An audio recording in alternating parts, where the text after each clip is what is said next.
MBC Network News, broadcasting nationwide, worldwide, and netwide. From MBC Manila Broadcasting Company in Pasay City, ito ang MBC Network News. President Duterte, binanatan ni Senator Trillanes. Sa trending news, gasolinahan sa Palawan, hinold up. Sa good news, milyon-milyong pamilyang Pinoy inaasahang makikinabang sa pag-aproba ng excise tax sa mga produktong petrolyo. Sa Alam Ba News, ano ang mga organisasyon na sinusuportahan ng Miss Universe? Sa news coverage, magnetic notes na imbento. Sa ibayong dagat, anti-Trump demonstrators nag-rally sa iba't ibang parte ng mundo. Sa Game Now, lineup ng basketball team na isasabak ng Pilipinas sa 2019 World Cup sa China, kompleto na. Sa showbiz, Miss USA na si Deshauna Barber, umaasang kasing ugali ng mga Pinoy ang mga Amerikano. PNP Chief Bato de la Rosa, inaabot ng pagkundina sa pagdalo sa premiere night ng isang pelikula. Sa ating special report, kilalanin ang bagong milyonaryo sa MBC Bagong Taon, Bagong Milyon 2017. At para sa Aliwan Fiesta featuring 100 fiestas in the Philippines, ano nga ba ang Sinukuan Festival?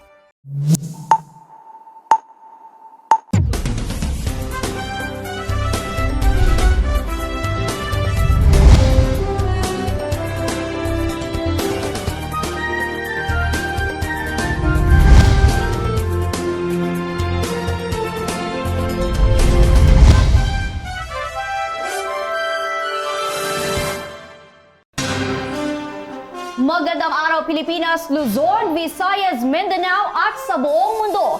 Samahan niyo ako sa kalahating oras ng ating balitaan at narito mga detalye ng ating mga balita.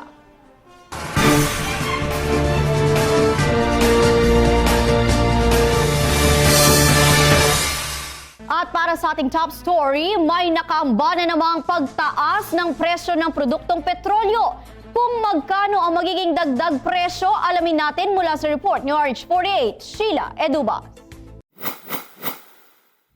Matapos ang 2 beses na kakarampot na oil price rollback, nakaamba namang muling tumaas ang presyo ng produktong petrolyo bukas. Kinumpirma ni Energy Undersecretary Felix Fuentebella ang napipintong 50 centavos bawat litro ang pagtaas ng presyo ng gasolina habang 10 centavos naman sa kerosene. Gayunpaman sinabi ni Fuentebella na wala silang inaasahang paggalaw sa presyo ng diesel. Nilinaw ng opisyal na ang kanilang pagtaya sa maaaring itaas ng presyo ng gasolina ay batay sa 4 na araw na pagmomonitor nila sa trading, hindi kasama ang araw ng Biyernes. Ang napipintong oil price hike bukas ay bunga ng panibagong paggalaw sa presyo ng krudo sa pandaigdigang pamilihan. Para sa MBC Network News, RH48 Sheila Edubas, naglilingkod sa pagbabalita. Walang balak si Pangulong Rodrigo Duterte na patalsikin sa pwesto si PNP Chief Ronald Bato de la Rosa. Kung ano ang dahilan ng Pangulo sa kanyang patuloy na pagtatanggol sa PNP Chief, alamin natin mula sa report ni RH09, Sunny Casulia. Tinabla ni Pangulong Digong Duterte ang mga mambabatas na nananawagan na sibakin si PNP Chief Bato de la Rosa matapos mabunyagan tokhang for ransom na kinasasangkutan ng mga tauhan ng pambansang pulisya. Sa pagdalo ng Pangulo sa ika-55 taong karawan ni de la Rosa sa Camp Crame, tiniyak ni Digong na buo ang tiwala niya kay General Bato at mananatili ito bilang PNP Chief. Ito'y sa kabila naman ng nadagdagan pa ang mga mababatas na humingi ng resignation ni de la Rosa matapos nitong aminin na mismong sa loob ng Camp Crame pinaslang si G. Tiniyak ni Duterte na sino man ang mga pulis na sangkot sa pagpatay kay South Korean businessman G. Ik-ju ay mananagot sa batas. Kabilang sa dumalo sa birthday party ni General Bato si House Speaker Bebot Alvarez na kabilang sa nananawagan para sa kanyang resignation. Makikita sa larawan na kuha ni Bongo magkatabi sa upuan sina Duterte, Bato at Alvarez. Nilinaw ng House Speaker sa PNP Chief na trabaho lang, walang personalan nang hamunin niya si General Bato na magbitiw na bilang PNP Chief. RH9, Sani Casulia, naglilingkod sa pagbabalita. Samantala, tanggap na muna tayo ng report, personal na buhay at ari-arian ni SPO3 Ricky Santa Isabel, ipabubusisi ng PNP. Ibabalitain sa atin na RH28, Raymond Dadpa. Magkaroon ng pagbabago sa seguridad sa loob ng Campo Crame. Ito ay kasunod ng konfirmasyon na sa loob nito pinatay ang Koreanong negosyante na si Ji Ik-ju na biktima ng mga pulis.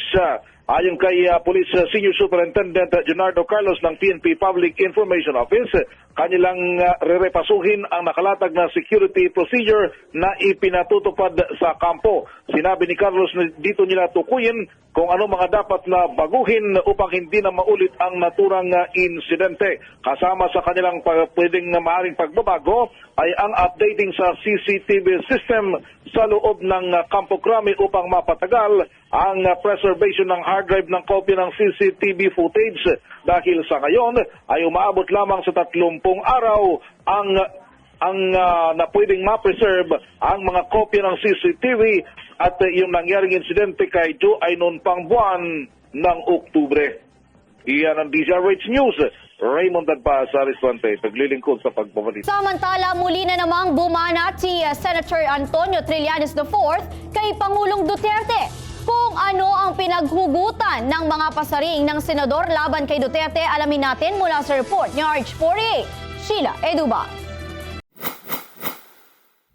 Muli na naman bumanat si Senator Antonio Trillanes IV kay Pangulong Rodrigo Duterte. Ito'y matapos sisihin ng senador ang Pangulo sa paglaganap ng kaso ng mga pulis na nangingidnap at pumapatay ng mga mayayamang negosyante. Kasunod ito ng naganap na brutal na pagpaslang sa Koreanong si Ji Ik-ju sa loob mismo ng Camp Crame, 100 metro ang layo mula sa opisina ni PNP Chief Ronald Bato de la Rosa. Ayon kay Trillanes sa programang DZRH Follow-Up, malakas ang loob ng mga pulis dahil ipinangako ng Pangulo na proprotektahan at aakuin niya ang kasalanan ng mga pulis. Ito na yung mga sungay na lumalabas dahil dito sa ginagawa na pulisiya ni President Duterte, yung sinasabi niyang aakuin niya sa ambahala sa mga pulis, ganyan na. Lumalakas ang loob nila na gumawa ng kung ano-anong mga karumal-dumal na bagay.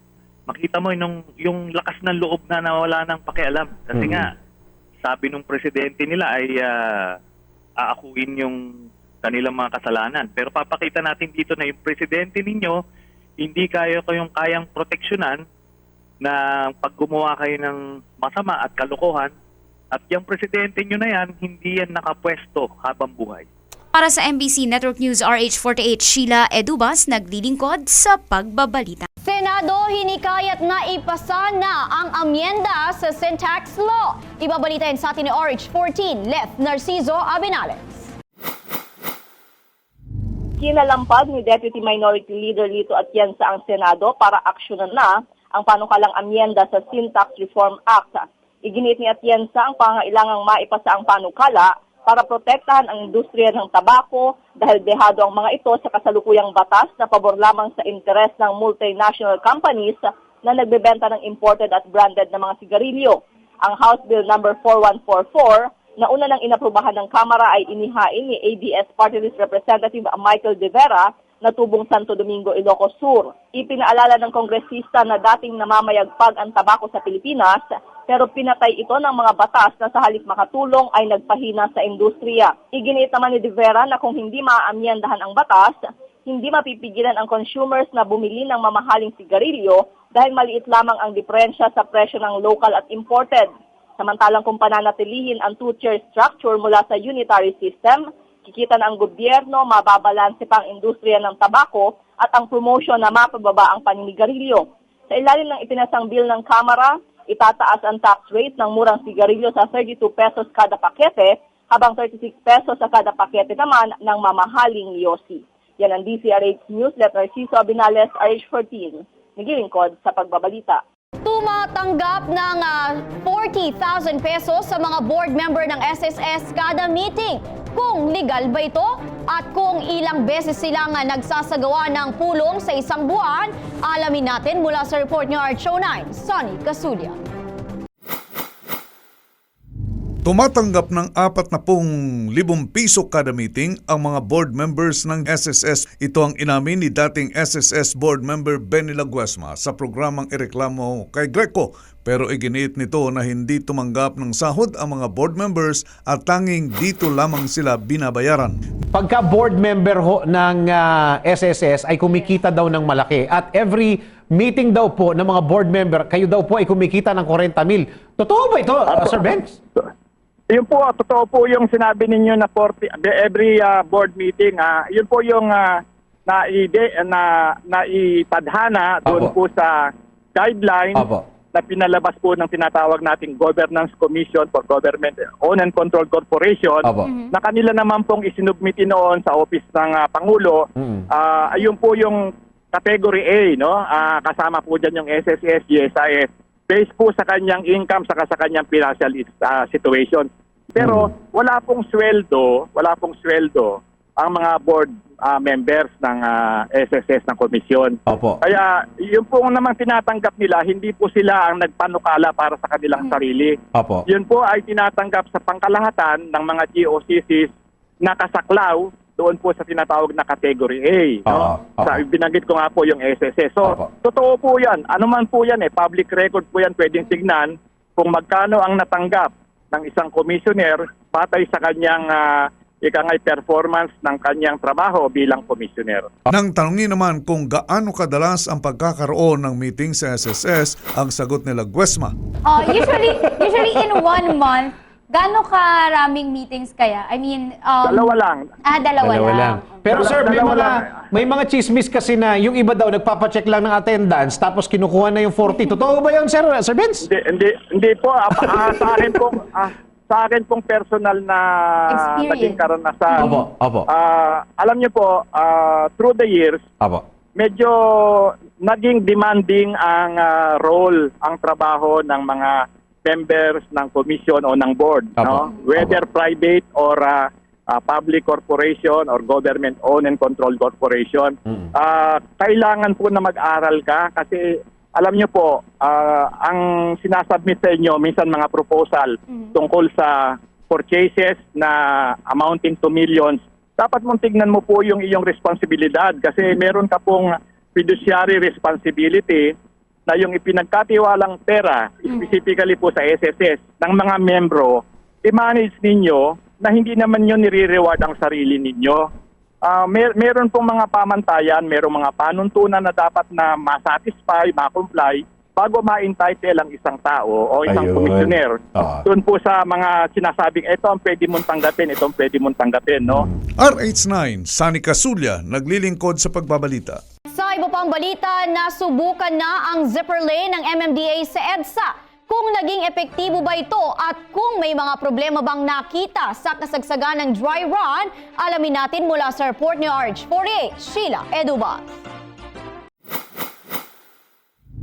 Imbes na makatulong sa bumper-to-bumper na traffic, nagdulot ng congestion ang zipper lane sa EDSA northbound lane.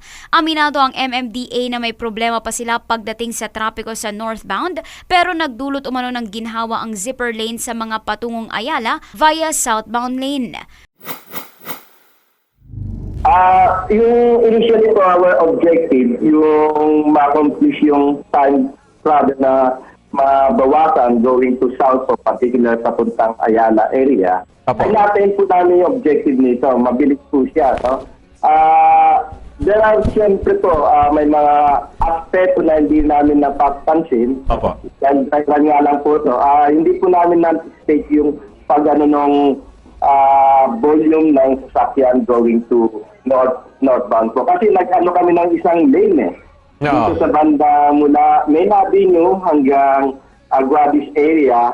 Bali one lane po yung na-occupy dyan for those vehicles going to northbound. So ginawa po namin sister lane yun.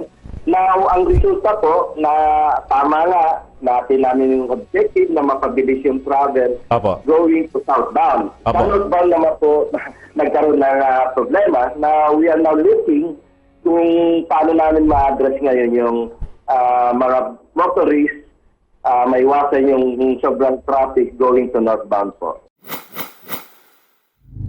Sa panayam ng DZRH kay General Manny Gonzales, MMDA Representative Interagency Council on Traffic o IACT sa programang Biyaheng RH, sinabi nito na dry run pa lang ang nasabing scheme at magsasagawa sila ng assessment at evaluation kung itutuloy nila ang zipper lane.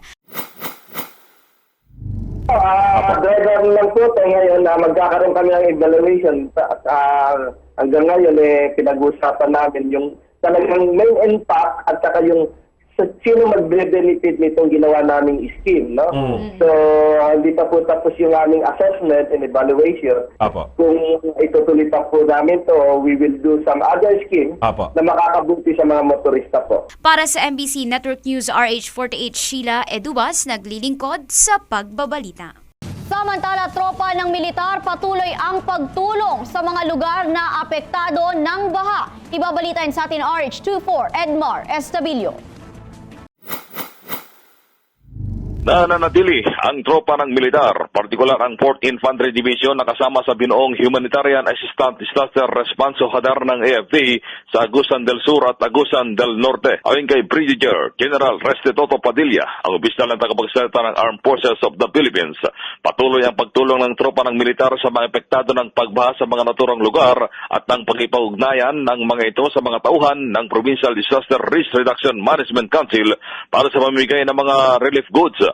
Ayon kay Kapadilla, base niya sa report ng HADAR team, itinaas sa alert level ang antas ng tubig sa Agusan River kahapon ng hapon dahil dito epektado ang pagtaas ng tubig ang nasa 60 barangay sa Agusan del Sur, habang nasa 42 barangay naman ang epektado ng pagtaas ng tubig sa Agusan del Norte. Sa kabuuang nasa 14,000 families pa rin ang apektado ng pagbaha sa Agusan del Sur at Agusan del Norte. Sa report pa rin na kahapon ng hapon ng HADAR team ng AFP, makakaranas pa rin ng pabugso-bugsong pagulan na may kasamang pagulan sa hapon ang sa mga naturang lugar. Samantala, sa Surigao del Norte, naantili sa mainit evacuation center nasa 257 families o 1,185 individuals, habang ang mga evacuees sa bahagi ng Malimuno ay nakabalik na sa kanilang mga tahanan. Tiniyak din ng tropa ng Humanitarian Assistant Disaster Response ng AFP na bukas na sa lahat ng uri ng sasakyan ang mga main road ng Surigao del Norte mula sa barangay Tinago hanggang sa barangay Karihatag, bahagi ng Malimuno. Yan ang DZRH News sa Campo Aguinaldo. Edmar Estabilio, RH24, naglilingkod sa pagbabalita.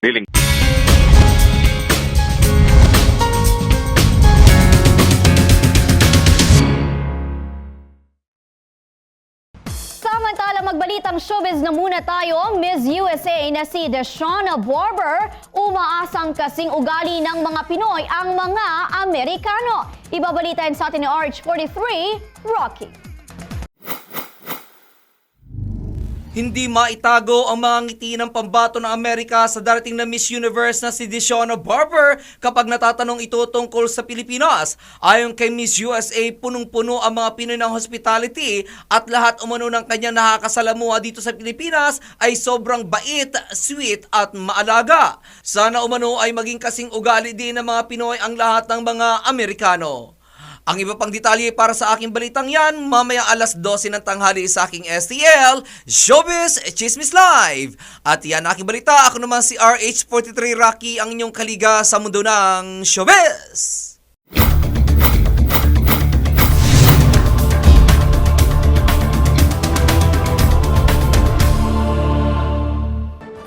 Para sa ating trending news, nako ito sa mga nagninegosyo dyan. Ingat-ingat lang po tayo lalo na kapag gabi na para hindi magaya sa ating trending news kung saan isang gasolinahan ang hinold up ng mga armadong kalalakihan.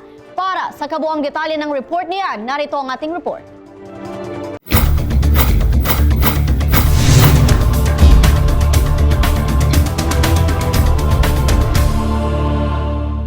Trending ngayon sa social media ang video ng isang gasolinahan na hinold up sa Nara, Palawan. Makikita sa CCTV footage, January 17, 2017, bandang alas 7 ng gabi nang dumating ang mga kalalakihang lulan ng 3 motorsiklo sa gasolinahan. Ang isa dito ay nagpagas pa habang ang dalawa naman ay nagmamasid-masid na sa paligid. Nang matapos magpagas, dito na lumapit ang isa sa mga suspect sa lalaking nakaputi at pilit na pinabuksan ang pinto ng cashier. Sa kalagitnaan ng pang-hold up, may mga dumating na customer na walang kaalam-alam sa nagaganap na pang-hold up hanggang sa isa sa mga ito ang sumilip at natunugan ng insidente na dali-dali namang sumakay ng motorsiklo papalayo. Bagamat naging matagumpay ang pang-hold up, wala namang nasaktan sa krimen. Para sa MBC Network News, RH44, Vien Dacles, naglilingkod sa pagbabalita.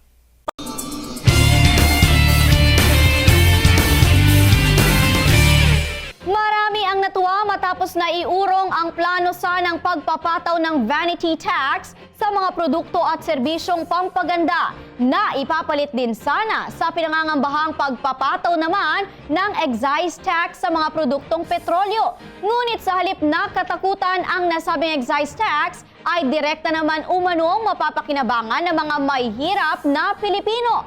Paano? Alamin natin mula sa Good News Report ni RH09, Sunny Casulia.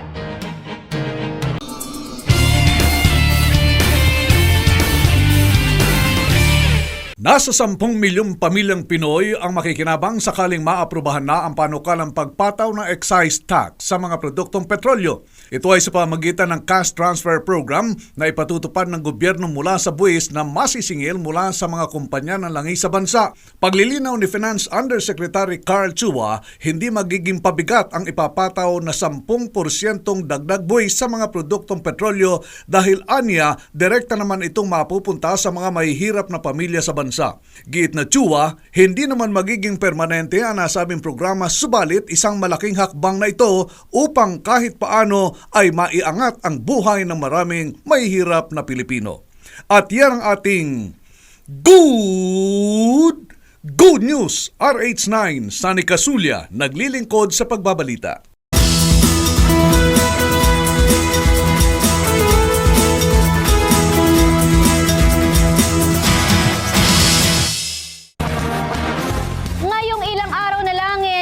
Na ang pinakaabangang Miss Universe dito sa Pilipinas.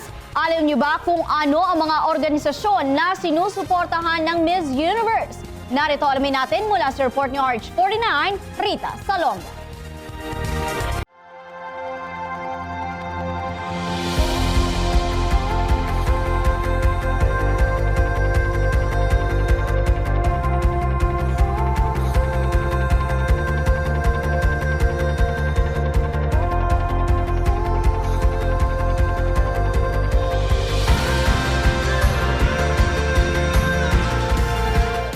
Isang linggo na lang at mapapanood na natin ng live kung sino nga ba sa mga 85 na nagagandahang binibini ang mag-uuwi ng corona at tatanghaling Miss Universe 2016. Ngayon pa lamang ay dama na natin ang kaba at pressure ng mga kandidata. Simula nang dumating sila noong unang linggo ng Enero hanggang sa araw na ito, busy sila sa pag-iikot sa iba't ibang magagandang lugar sa Pilipinas, tulad ng Cebu, Baguio, Davao, Vigan at pati ang Old Manila ay hindi nila pinalagpas. Ngayong araw na ito ay nakatakda naman silang humarap kay Pangulong Rodrigo Duterte para sa kanilang courtesy call sa Malacanang. Ngunit maliban sa mga kaganapang ito, hindi pa rin nakakalimutan ng Miss Universe Organization ang kanilang mga social obligation. Sa katunayan, maliban sa Governor's Ball kung saan nagsilbi itong fundraiser para sa mga chosen charities ng organization, noong nakaraang Miyerkules naman, ilan sa mga kandidata ang naglaan ng oras para sa Rise Against Hunger, kung saan nagpack sila ng pagkain para sa mga mahihirap na kababayan nating buntis. Pinaalalahanan pa sila ni Jomar Fleras, Executive Director ng Rise Against Hunger, na sa bawat pack meal na ginagawa nila, dapat may puso para maramdaman ng nanay at ng bata sa kanyang sinapupunan ang pagmamahal. Alamin natin kung ano-ano pa nga ba ang mga advocacy ng Miss Universe. Para sa kabuuang balita, maglagon lang sa www.tcrhnews.com. Para sa special report ng Alam Ba News, RH49, Rita Salonga, naglilingkod sa pagbabalita.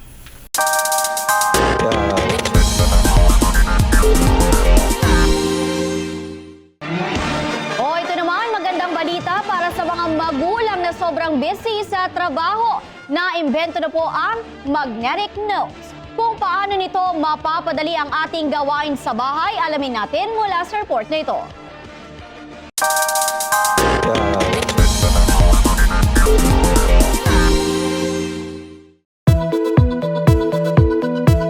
Are you a single parent who juggles from home to office and vice versa? At syempre, you want to make sure na everything is okay kapag aalis ka ng bahay o kaya'y may pupuntahan ka. Kaya naman ang Magnetic Notes ang para sa'yo upang masiguro mong nasusunod nila ang gusto mong mangyari kapag wala ka sa bahay. Ang Magnetic Notes ay parang stick-on pad, ngunit ang nakakabilib dito, maaari itong dumikit kahit saan. Dumidikit ito sa bato, sa leather, sa papel, sa textile, sa plastic, sa bricks, sa metal, o kaya sa corkboard na hindi ginagamitan ng glue o anumang klase ng pandikit. Di ba amazing? Ang Magnetic Note ay hindi isang papel, kundi mas maganda pa ito kaysa sa papel. Dahil bukod sa maaari itong sulatan, mas maganda pang lalabas ang sulat mo dito kaysa sa ordinaryong papel, kung kaya't maa-amaze kang talaga. Bukod dito, mas makakatipid ka rin sa Magnetic Notes kaysa sa post-it pad dahil maaari mong gamitin ang likod nito gamit ang marker at maaari mo itong burahin ulit at muling sulatan na tila ba sumusulat ka lamang sa isang blackboard. Kung sumusunod ka naman sa style, ang Magnetic Notes comes in 3 sizes and 9 different colors. Kasama na ang isang transparent at black para sa white markers. At yan ang ating Newscovery, RH44, Vien Dacles, naglilingkod sa pagbabalita.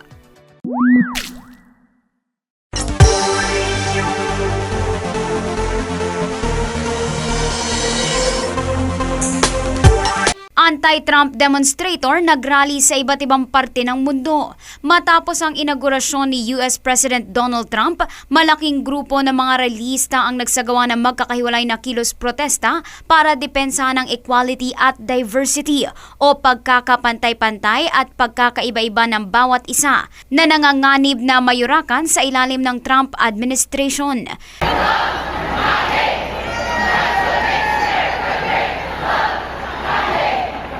Libo-libong demonstrador ang nagsama-sama sa Washington DC at maging sa ibang bansa, gaya ng sa Frankfurt sa Germany, Barcelona at Melbourne sa Australia. Pangunahing layunin ng rally ang pagbibigay importansya sa karapatan ng mga kababaihan at pagsusulong ng progresibong pananaw sa multiculturalism at pagbibigay proteksyon sa kalikasan. Batay sa datos, nasa mahigit 2.5 milyon katao ang sumali sa 650 demonstrations sa iba't ibang lugar sa buong mundo. Nagsimula ang kilos protesta mula sa isang babae na si Teresa Shook na nagpost ng imbitasyon sa Facebook para magsagawa ng Women's March sa Washington matapos manalo sa 2016 elections si US President Donald Trump. Una ay 40 kaibigan lamang ni Shook ang inaasahang dumalo sa demonstrasyon, pero nagulat na lang ito nang umabot sa 10,000 na pangalan ang nag-sign up sa kanyang imbitasyon sa loob lamang ng isang gabi. Hi, I'm Teresa Shook, Valley Cooper Slim on Facebook. I'm the one whose Facebook post went viral that started this march, this movement. And so excited to be here. It's just the beginning. This is just, I mean, look how many people showed up. So the next one's going to be even bigger. Para sa MBC Network News RH48, Sheila Edubas, naglilingkod sa pagbabalita.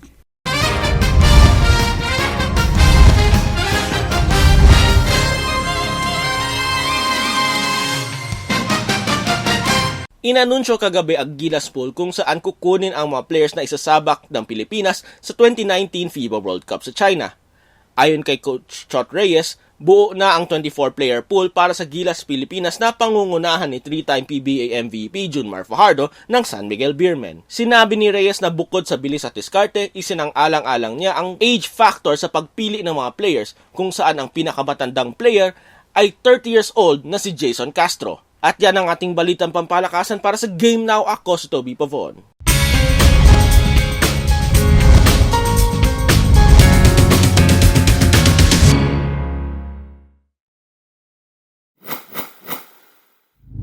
Inaabot ngayon ang pagkondina si PNP Chief General Bato de la Rosa matapos na dumalo ito sa premiere night ng pelikulang Across the Crescent Moon na pinagbibidaan ni na Mateo Godacelli at ng theater actress na si Alex Godinez. Tinawag na fame whore si de la Rosa dahil gagawin umano ang lahat upang sumikat lamang. Ayon sa netizens, okay lamang na dumalo ito sa mga concert, bagamat dapat umano nitong limitahan ang kanyang sarili sa mga ganoong pagtitipon, ngunit ang dumalo sa premiere night ng isang pelikula at i-endorse pa ito ay hindi na umano dapat.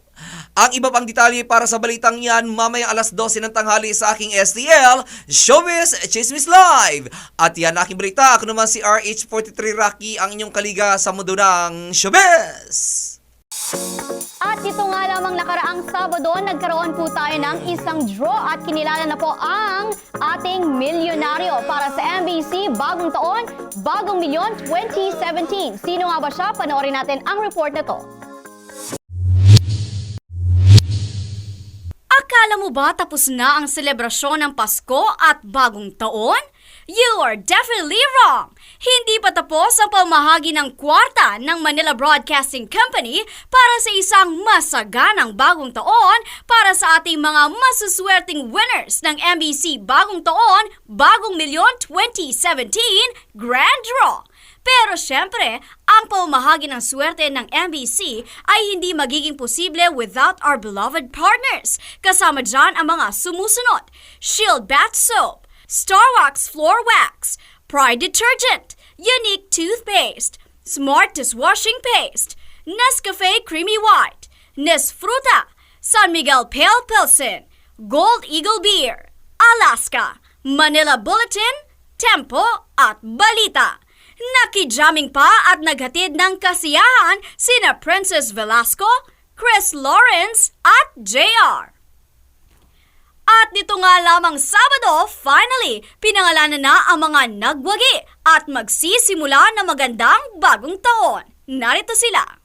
If you feel like a room without a roof, clap along if you feel like happiness is the truth. Clap along if you know what happiness is to you. Clap along if you feel like that's what you want to do. Clap along if you feel like a room without a roof. Clap along if you feel like happiness is the truth. Clap along if you know what happiness is to you. Congratulations sa mga nagwagi at nag-uwi ng limpak-limpak na salapi hatid ng Manila Broadcasting Company Bagong Taon, Bagong Milyon 2017 at ang aming mga beloved partners. Hanggang sa susunod po na MBC Bagong Taon, Bagong Milyon. Mula sa Star City Activity Area, Vien Daclas, naglilingkod sa pagbabalita. Aliwan presents 100 Fiestas in the Philippines. Isang pisaya, ista'y narito na. Iba-isa ng talino sa sayaw at karosa. At para sa ating Aliwan Fiesta featuring 100 Fiestas in the Philippines, ito naman dahil ilang araw o ilang buwan na lamang ay kikilalanin muna natin ang natatanging fiesta sa buong kapuluan na ipinagdiriwang ng ating mga kababayan. And for our next fiesta, sa ating Aliwan featuring 100 Fiestas in the Philippines, ihahatid namin sa inyo ang Sinukwan Festival. Saan nga ba ito ipinagdiriwang at paano nga ba ito nagsimula? Alamin natin mula sa special report na ito. Aliwan presents 100 Fiestas in the Philippines. Isang pisaya, ista'y narito na. Iba-isa ng talino sa sayaw at karosa. Ang Sinukwan Festival ay sinasagawa bilang pagunita sa sinaunang Diyos ng mga Kapampangan na si Aring Sinukwan. Ang kapistahang ito ay tumatagal ng halos buong unang linggo ng Disyembre kung saan ibinibida ang makulay na kultura, mga masasarap na pagkain Kapampangan, mga ikinabubuhay ng mga mamamayan nito na mayroon ring iba't ibang presentasyon, kabilang na ang inaabangang street dancing competition sa saliw ng tugtuging Kapampangan na Atikupong Singsing. Abangan ang mga festival champions sa Aliwan Fiesta Festival of Champions 2017. April 20, 21, and 22, 2017. Watch it live dito sa DZRH News Television, Facebook at YouTube live channel at dzrhnews.com. Isang makisaya, ista'y narito na. Aliwaisan ng talino sa sayaw at karosa.